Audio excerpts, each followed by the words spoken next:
as well is there's been a lot of talk of recruiting, these last couple of weeks. The University of Miami has made a killing, signing, 4-star players and potentially soon to be a couple 5-star players that are on their radar.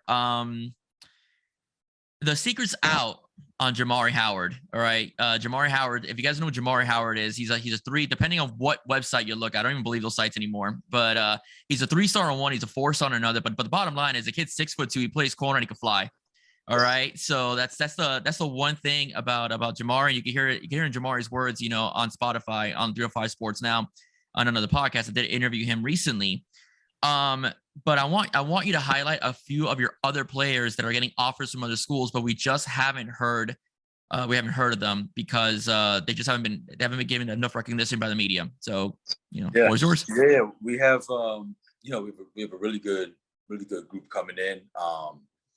Defensively, I'll start with the defensive line. Both my DNs right now have offers, CJ Marquise and Trevor Darling.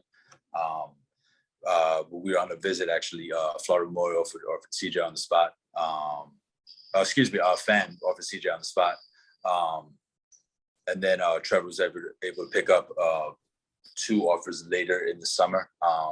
But they're both going into, their sophomore season. They're both kind of model images of each other. They're both about 6'2", 230, who come back. We have a really good interior D line that we're still working on offers for them. But we have, about 4 kids that rotate inside that are all really good. Our 2 linebackers, Antron Williams, he's got FAU, FIU, and Charlotte. Justin Rodriguez, he has St. Thomas, offered him not too long ago. They're both about 6'2", and in the 220 to 235 range. Antron probably about 225, Justin probably about 230, 232. So we have a nice defensive box. Jamari in the secondary, or some of the guys in the secondary playing really well right now. And then on the offensive side, our quarterback has about 4 offers right now. Kaiser, FAM, St. Thomas, and I believe Flomo is his 4th one. Receiver wise, Keon Adderley comes back to us. He's got Prairie View A&M, which is Division I HBCU in Texas.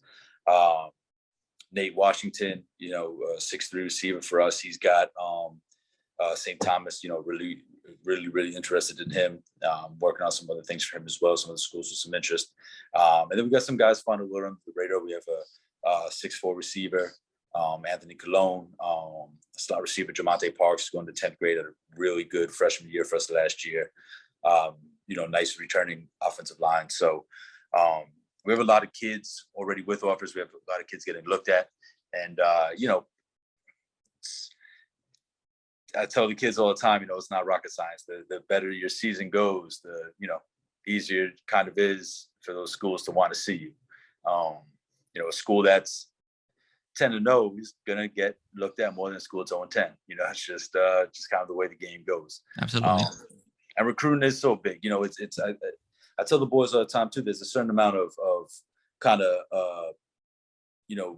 I guess a blessing and a luck in the draw they have just being from Miami, because, we are a hotbed for recruiting. So automatically, if you come out and perform, someone's going to see you. And we're big at preaching, college is so important, man. And such a small percentage of high school athletes play college ball. So biggest thing that we try to, talk to these kids about too is like, get rid of that, like, there's like this ridiculous like D1 or bust mentality. Like, I have to go D1. Like, you look at the league, man, you look at how many great players came from, D1 AA's or D2s or D3s or NAIs. I had to go to JUCO first, or, all these different routes. So, that ability to be able to play at the next level is huge. And we do a pretty good job of getting kids in school. This past class, 2022 graduating class, we had 11 of our seniors get scholarship offers to go off and play. So, we're really big on college. At the end of the day, man, the college education is, it's a beautiful thing to have. So if you get to play some football while you're doing it, it's even better. Absolutely. I also wanted to ask you, in terms of recruiting, some guys they may want to get scholarships. I know you say D1 or bust, but that has to be in their head, because a lot of these kids, they live in the world of social media, and Right, right. unfortunately, I mean, everybody's on television these days, but the schools like Alabama, the schools like Michigan, the schools like Ohio State, they get a lot of the primetime coverage. So how do you deal with a player, from your experience at Central, where you had some very talented players, and also now your experience at Westland? How do you deal with players that you might be afraid are going to go, with a me first mentality versus a team first mentality, because they want to make sure that they keep their star rating, which I think sometimes is ridiculous. The Right. star rating itself, the star rating, and they also want to make sure that they get a scholarship to a much more prestigious football, at least in football wise, prestigious university. I mean, I think we do my not just myself, my staff, as well, does a really good job at kind of getting rid of that mentality with our players. We don't really put up with that mentality. It's a team effort, and I mean, the boys can tell you, the between, you know, different types of punishment, whether it's like running gassers or whatever it may be. I mean, any little thing they'll get punished for. It's discipline has to be a major part of it. And I have a huge open door policy. So like if someone thinks they're better than the program, then I tell them, man, when you want to go, I'll call over to the school and see if there's an opening for you. It's just sometimes, as good as a player could be, it could be detrimental to a team if they're having a negative impact on the rest of the kids. And at the end of the day, you have 33 kids, probably more, really play football in a game, right? Because you got 11 on defense, 11 on offense, 11 on special teams.